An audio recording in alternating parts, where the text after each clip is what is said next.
coming off a big win in the first game, and a 3-game series. Obviously, that first game is really important to your momentum.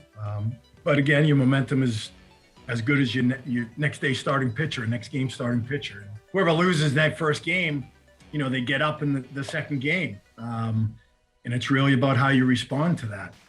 And our guys, a really resilient group. And, again, no panic, no worry. It's like, hey, okay, they got their 2. Let's answer. That mindset after the first game is got to have a short memory and ready to go. There'll be plenty of time to celebrate, if we get this second one.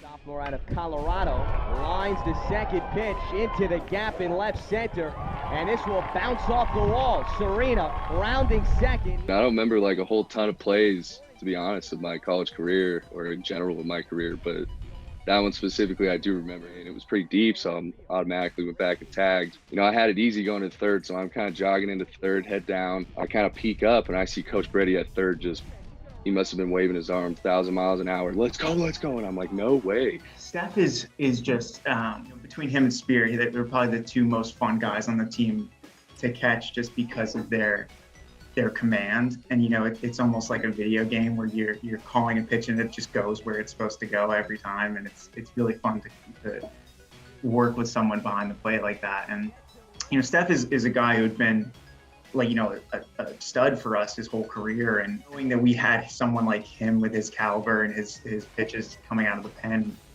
we had Danilo obviously start that game, and then, going from him to Steph is just, I can't even imagine being a hitter trying to face someone who like Danilo, who throws 90 and has a hammer curveball, to then Stephen with just the nastiest changeup I've ever caught. Yeah, it's kind of funky. I mean, like right at first, you're just training, reactions kick in, like fly ball, let me get under it.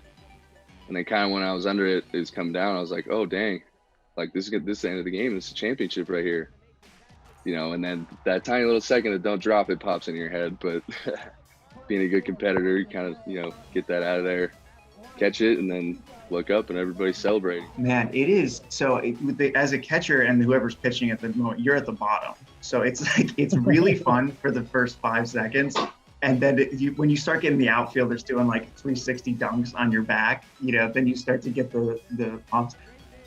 But I mean, it's insane. I mean, I always say that like every organization should do a dog pile once a year, because it's just the best feeling of all time and the best way to celebrate. And, I was at the bottom and getting crushed and, just like wearing it. But, I would do it 1,000 times again. It's the best feeling.